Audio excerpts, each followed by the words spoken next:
Hello friends, welcome to this lecture on the Vindhyan supergroup. My previous lecture on Kadapa supergroup was uploaded a few days back, and now let us look at the largest Purana basin in India, that is the Vindhyan basin. Vindhyan basin is relatively younger than the Kadapa and ranges in age from the Paleoproterozoic to Mesoproterozoic. Few people have also debated that the upper part of the Vindhyan supergroup grades into Neoproterozoic, but we'll consider it from the Paleoproterozoic to Mesoproterozoic.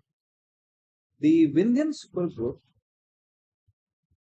consists of exclusively sedimentary rocks, and uh, they are deposited in this large sickle-shaped basin.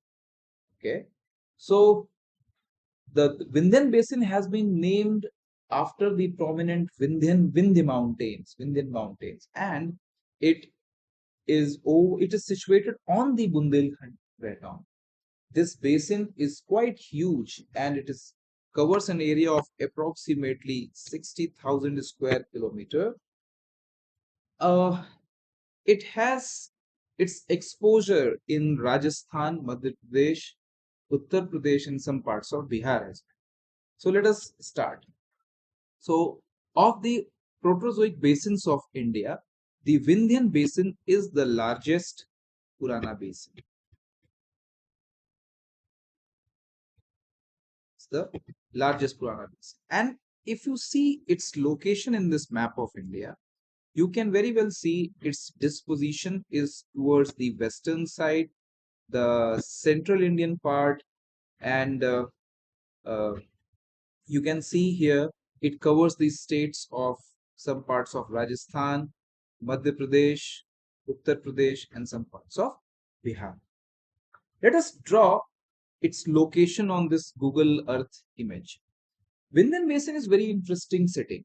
It is sandwiched between two fault zones.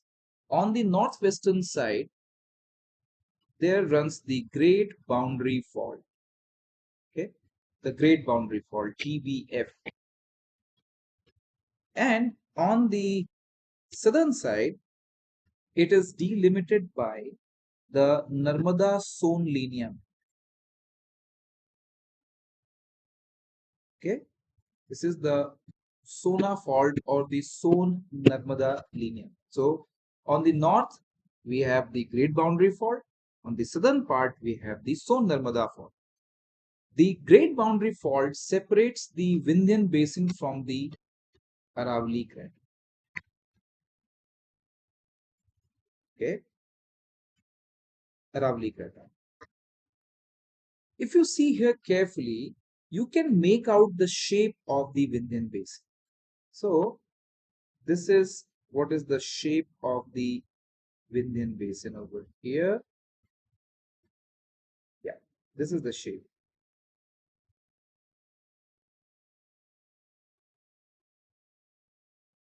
You can see here that the Vindhyan Basin, it is wrapped around by the Deccan Traps.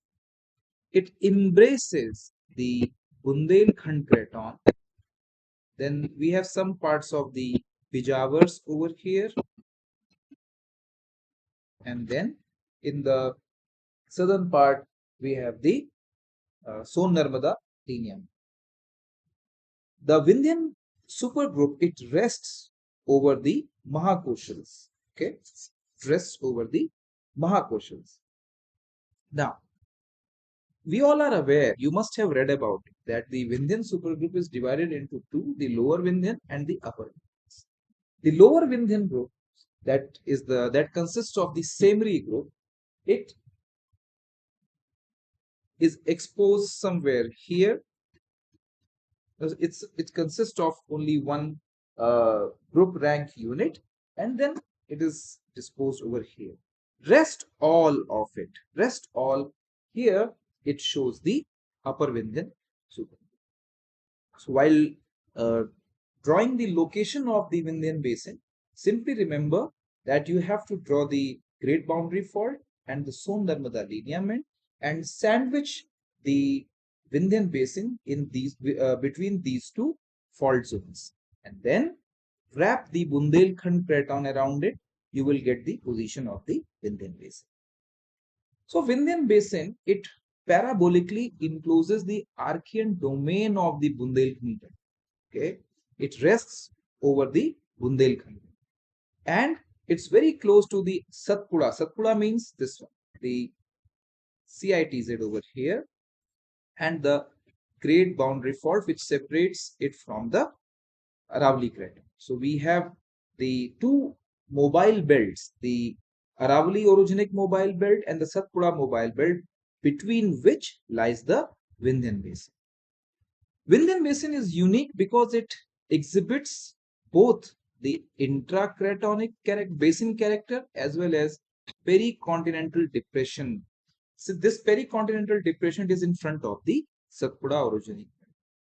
Studies have suggested that it has evolved from the rifting of continental crust, flexing of foreland basin, thermal cooling and contraction that led to the crustal sagging and reactivation of older faults. So it has been reported that after the deposition of the Semri group ended, there was a huge tectonic upheaval, and before the beginning of the deposition of the upper Vindhyan, that is the Kaimur group, there was there were several tectonic disturbances that changed the geometry and the shape of this basin.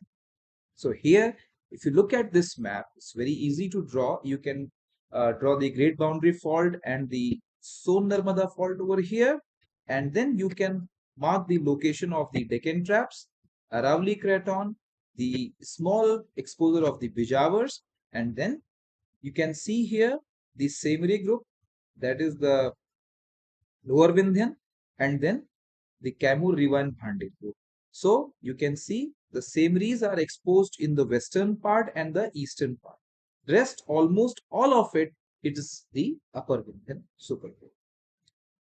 So the parabolic embracing of the Vindhyan basin gives it a sickle shape, and that outcrops between the Archean Aravali Bundelkhand province to the north and west and the Cretaceous Deccan Trap to the south, while the Great Boundary Fault marks the western limit of this basin. So the age of the exposures which surround the Vindhyan basin, we have the Archean rocks in the north and west, while the Cretaceous Deccan Trap rocks in the southern. So this is the overall general lithostratigraphic succession of the Vindhyan supergroup. I have taken this one from the book Geology of India by Ramakrishnan and Vaidyanathan. It's given on page number 466.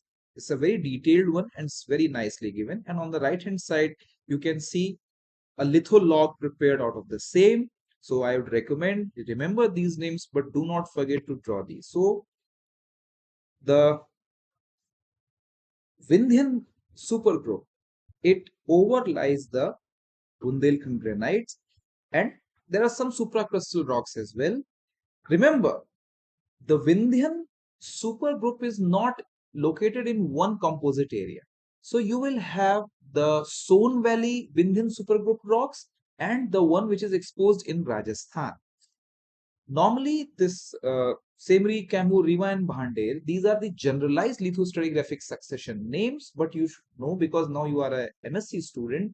So you should also know the correlatives of the Son Valley rocks in the Rajasthan area as well. So here in this table, they have given very nicely the Son Valley lithostratigraphic succession as well as in the Rajasthan.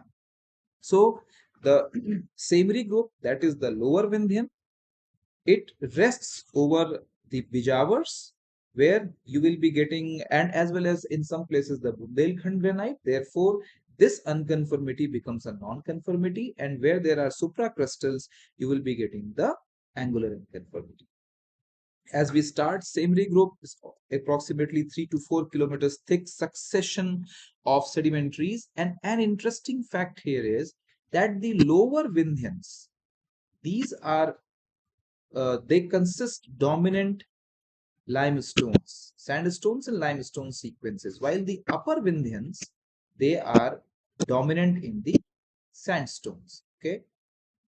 The lower Vindhyan, that is the Semri group, has some important limestone exposures, important limestone occurrences, while the upper Vindhyans, they are majority of these shales and sandstones. So the Semri group, it consists of the basal formation, then the porcelainite formation, Khenjua formation, and Rohtas formation. So if you see here, the basal formation starts with the basal conglomerate rocks.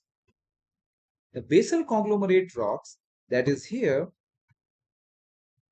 it is the result of the weathering and erosion of the underlying rocks, which is followed by sandstones, and then you will see here in this succession some very important limestone exposure. So the basal formation, it consists of the Devlan sandstone, Arangi shales, and the Kajrahat limestone. So these are the three. Some people call it members, some call it formation, not a problem, but they're all included in the basal formation. It is followed by the uh, Chopin porcelainite or the porcelainite formation. These are the felsic volcanic rocks that are exposed over there. Then we have the shales of the Khenjua formation, which have the occurrences of carbonates as well, followed by the Rohtas formation, in which we have the Rohtasgarh limestone and the Sukhet shales. The upper Vindhyans and the lower Vindhyans, they at some places they are in an unconformable contact, while at others they are in a normal contact. But then this is a typical unconformity, because here there was quite a significant time gap. The upper Vindhyan is divided into three groups: the Kaimur group, the Riva group, and the Bhandir group. The Kaimur group is dominantly sandstone, consisting of the lower Sasaram sandstone, then Gurma shales, Markundi sandstones, then Vijaygarh shale, Mangesar formation, and Dhanjol quartzite. And overlying Riva group, it is in a normal contact with the underlying Kaimur group. Here, there is simple facies change, and the evidences of unconformity are not there, which indicates that this was a continuous sedimentation going on with a facies change. The Riva group at the base has Panna shales. Now, Panna is an important area in Madhya Pradesh where the diamond occurrences are also there. So, the Vindhyans are also known for their diamond mines and occurrences of kimberlite pipes and diamonds. We'll look into that a bit later. Panna shales are overlain by Asin sandstone, Jhiri shales, Dramatganj sandstone, and Govindgarh sandstone. Then the Bhandir group, which is the topmost of the Vindhyan supergroup, it is in an unconformable contact at some places and a gradational contact with the underlying Riva group. So it has Ganurgarh shale, Lakheri limestone, Bundi hill sandstone, Sirbu shale, and Maihar sandstone. So here you can see these alternative names have also been provided, and depending on the localities, they have been exposed in. Moving ahead, let us look in detail about the lower Vindhyan supergroup. The lower Vindhyan supergroup has only one group, that is the Semri group, and it is well developed in the eastern Son Valley near Sidhi and Chittorgarh, 3 to 4 kilometers thick. It rests unconformably over the Bundelkhand granite, Beresh granite, which and the banded gneissic complex. So that becomes an non-conformity, and the Bijawar group where it becomes the angular unconformity. The Semre group is divided into the basal formation, porcelainite formation, Khenjua formation, and Rohtas formation. So if you look here, you can see that this is a very important table. You can see that the lithostratigraphy of lower Vindhyan Semri group was given in Son Valley as well as Rajasthan. And these names still are in practice and they are followed. So my recommendation is that you should also remember how the Semri group has been classified in the Son Valley as well as the Rajasthan area. Yeah. So the basal conglomerate of the Semri group And then here you can see the Devlan Formation and Khair Malia Volcanics. So Khair Malia Volcanics is exposed in the Rajasthan. Few people, they consider it not to be a part of the Simri, while others, you need not go into that debate. Then Arangi Formation and the Khar Devla Sandstone, they are correlatable units. Then Kajrahat Limestone Formation of the Son Valley has been correlated to the Bhagwanpura Limestone in the Rajasthan area. The porcelainite beds, Devnar Formation, and here you have Palri Shale and Sawa Sandstone. Then olive shales, Koldaha shales, here Kalmia Sandstone. Like that, you can have these names. The Basal Formation. The basal formation consists of conglomerate. These are all the pebbly conglomerates, the basal conglomerates that have been named as such. And they also have the cross-bedded ferruginous sandstone and shale units. Sandstone here is glauconitic with lenses of chert and limestone. So the presence of glauconite, chert and limestone, they indicate that it was a marine environment, and that too the sea levels were rising, the transgressive marine environment in the basal formation of the Vindhyan supergroup. The basal conglomerate, which is the part of the Devlan sandstone, is matrix poor and debris flow conglomerate. While this sandstone, the Devlan sandstone, suggests fluvial environment. So you can see from the uh, transgressive shallow marine environment, there are evidences of the fluvial environment as well. And over the Devlan sandstone lies the Kajrahat limestone. So this Kajrahat limestone, I have also put in the pictures from my field student days of BSc. On the right hand side, you can see this stylolytic limestone of the Kajrahat limestone formation, and they have been uh, they have yielded the stromatolites, which tells us that this Kajrahat limestone was formed in the continental shelf setting.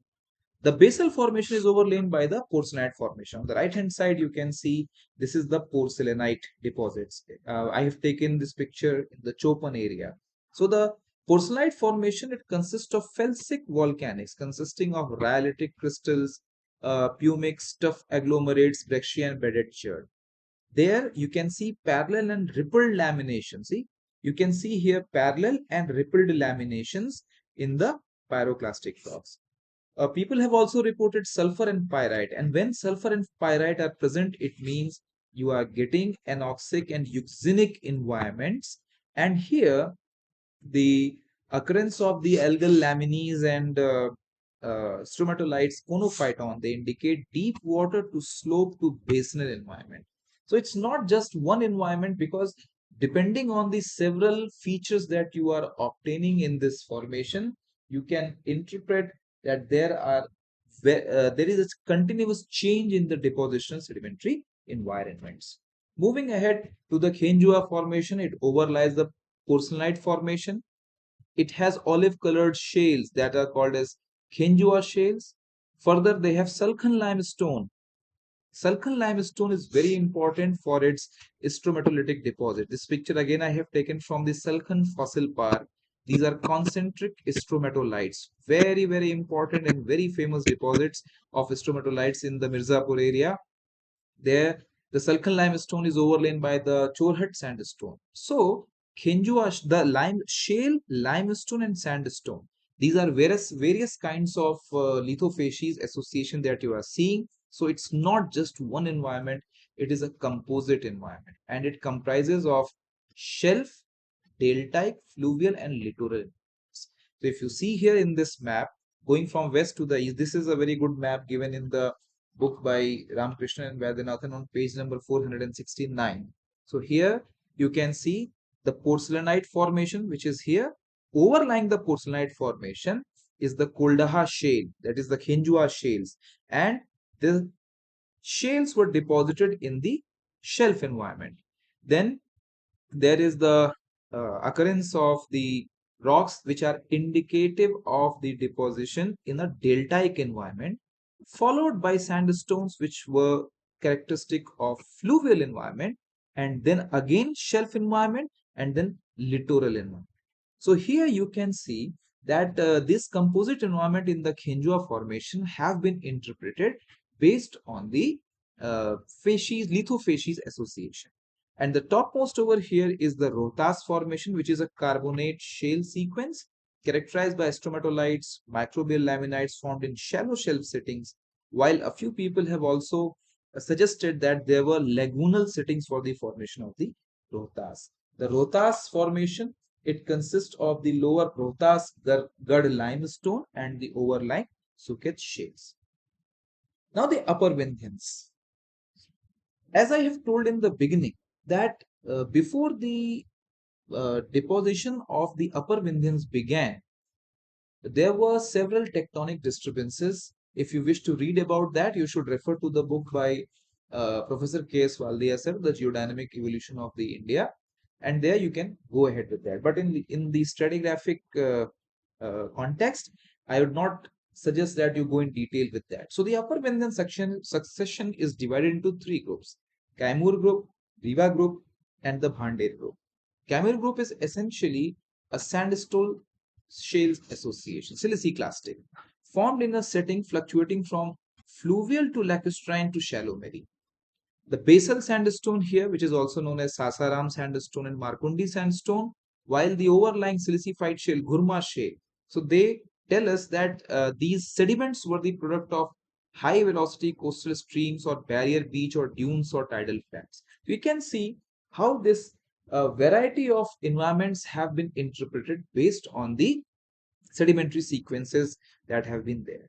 In the Kaimur group, we get the Bijaygarh shale. Bijaygarh shale is a carbonaceous shale consisting of approximately 77% carbonaceous matter and pyrite-rich sediments which were formed in anoxy conditions. It is overlain by the Dhandraul quartzite. Dhandraul quartzite is dominant in Arcosic sandstone with associated pebble beds and shale formed in braided stream conditions with network of channels. So here you can see there are a lot of marine environments as well as terrestrial environments.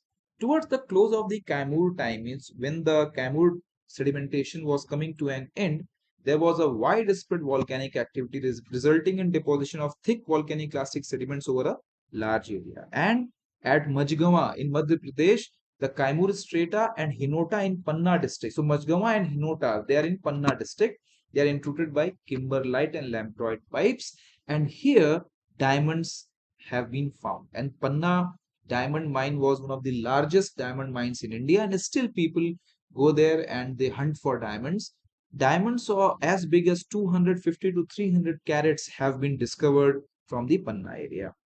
Now, in the Riva area also these diamonds are found, and it has been interpreted that these kimberlite plugs which were part of the Kaimur group, they got eroded, and then they release the diamonds which occur in the conglomeratic horizons of the Riva succession. So diamondiferous conglomerates are also important lithotypes that occur in the Vindhyan supergroup. Overlying the Kaimur is the Riva group. Riva group is characterized by frequent lateral changes in facies. So here the basal Panna shale, there is no occurrence of conglomerate here, which tells us that this was a continuity of deposition in an environment dominated by storms. So if you look at the Dhandraul quartzite, it was the sandstones at the top of the Kaimur, while the Riva starts with shales, the Panna shales, while this was a gradational contact or normal contact facies change. Overlying the Panna shale are the fluvial sands, Asan sandstone, accumulated on the floodplain. So the floodplain had a westward slope. Other rocks here are red shales, barites, and glauconitic siltstone. They indicate a lagoonal in.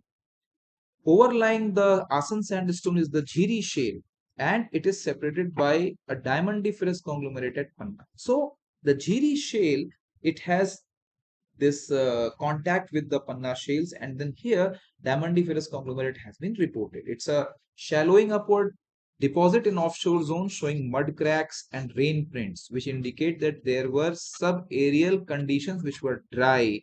That is why the mud cracks had formed over there. Overlying the Jhiri shales are Drummondganj sandstone, which indicate fluctuation of sea levels. And if you will go to that area, I have seen that area, you will see there are several coarsening upward and fining upward sequences as they have stacked over there. I don't have the photographs unfortunately for that, but I have seen that sequence. So it gives us several coarsening upward and fining upward sequences formed as near shore sandbars. So here again there is a change in the environment type. Overlying these uh, we get the Govindgarh sandstone, which was laid down by a river system on a laterally extensive flat erosion surface, which gives us that these are the poorly sorted, pebbly, and texturally immature sands. So they are also sometimes named as Upper Riva sandstone. Okay, so the Riva group. Now the Riva group has a disconformable contact with the overlying Bhandir group.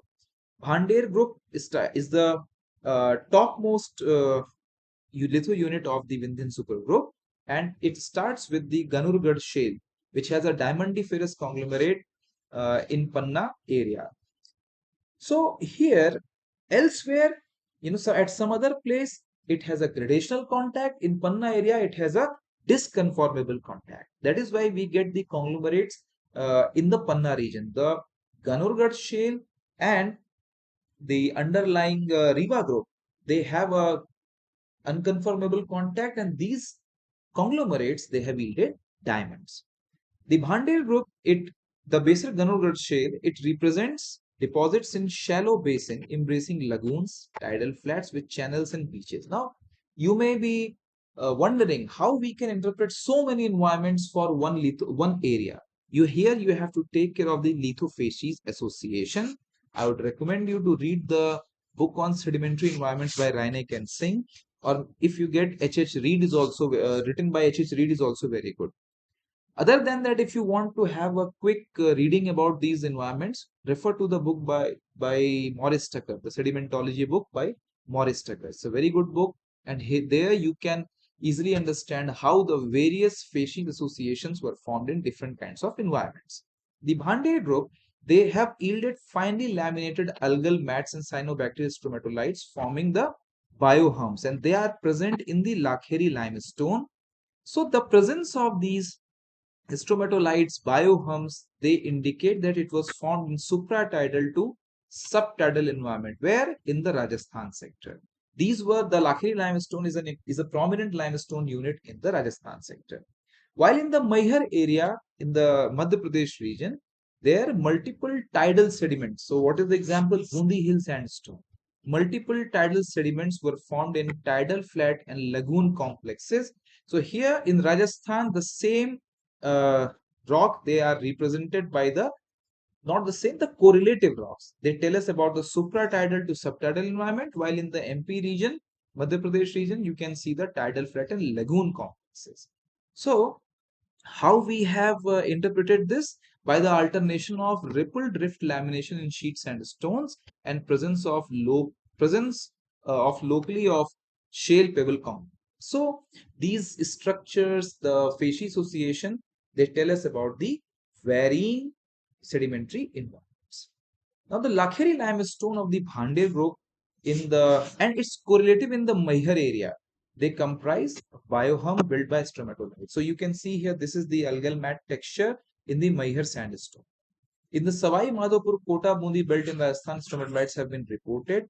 Here, the Bhandir stromatolites are completely different from those of the Semri, where you had seen concentric stromatolites in the Salkhan limestones. Here you find them the lamines. Here you find lamines of these algal materials.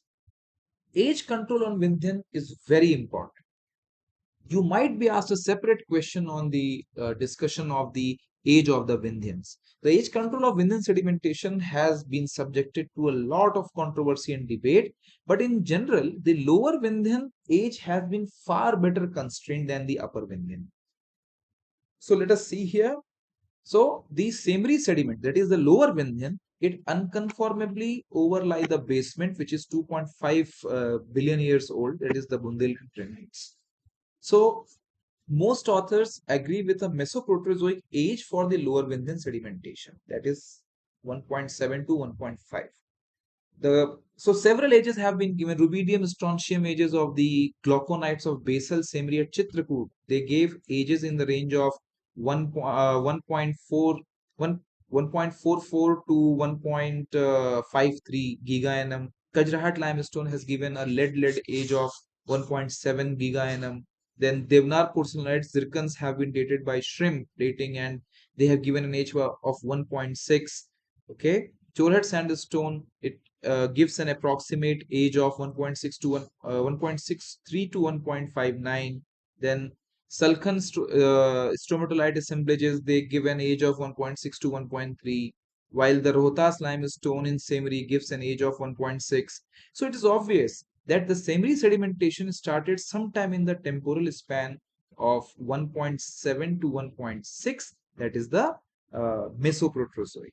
The Upper Vindhyan, the age of Upper Vindhyan is a more problematic. Here, the Lower Bhandir, it represents a period transition between Middle Riphean to Upper Riphean, that is 1.35 to zero point 0.7 giga-nm. While the Upper Bhandir belongs to Upper Riphean to Vandian, means now it is going towards the Ediacara. Okay. Now the Majgama pipes, the diamond pipes that have been they have been dated to give an age of 1.14 to 1.06 giga-nm. And then Upper Vindhyan sedimentation, it started well before 1.1 giga-nm. The paleomagnetic poles position, the paleomagnetic ages of the Lower Bhandir, they tell us that the age is not younger, it's older than 1200 MA or 1.2 giga-nm. Then paleomagnetic study and dating of detrital zircon in the Son Valley in the east and Rajasthan in the west show Rewa Bhandir succession belong to the time range of this 1.07 to 1 giga-nm. So it seems that the lower part of Upper Vindhyan extends into the Upper Mesoproterozoic. So we can have the Mesoproterozoic age for the Lower Vindhyan and Mesoproterozoic to Neoproterozoic age for the Upper Vindhyan. You need not write all these values. You simply can say that the Lower Vindhyan is a typical Mesoproterozoic, Upper Vindhyan is Upper Mesoproterozoic to Neo. And as in the beginning, I had told you that Vindhyans, they are very important for their mineral resources. So the Bijaygarh shale of Kaimur group contains rich deposits of pyrite and copper sulfide. These are important minerals over here. The Bhandir sandstone and Kota limestones have been mined for their fine quality building stones. See, the forts, the Mughal forts, the temples of Khajuraho, all these are made up of the Vindhyan sandstones. In Sindhi, uranium mineralization has been detected in brecciated ferruginous shales, porcelainite, and tufaceous rocks. Of late, Vindhyans are also being researched and studied for their hydrocarbon potentials. So, a discovery of hydrocarbon gases in Jabera well drilled through Vindhyan succession in central Madhya Pradesh. It tells us that there are huge prospects of oil and gas in the Vindhyan domain. And then in Jaisalmer, Bikaner region in the northwest Rajasthan, discovery of oil and gas have also strengthen this idea. So Vindhyan is a very important prospecting basin which is being researched for its hydrocarbon potential. So while you get a question on the Vindhyan supergroup, always start with the position of the Vindhyan basin, the location of the important geological horizons, and how the Vindhyan basin has been located between the Great Boundary Fault and the Son Narmada lineament, and then move ahead with the other information. At the end, always write the economic aspects of the Vindhyans, and do not forget to draw the diagram, this litholog. This is important because it will help the examiner to understand that you know what you need to write. You might forget all these names. You might forget. You might not be able to remember all of them. But if you draw this sequence, then it will be good enough to fetch you very high marks. That's all for the Vindhyans. We'll meet soon with another video of mine. Thank you.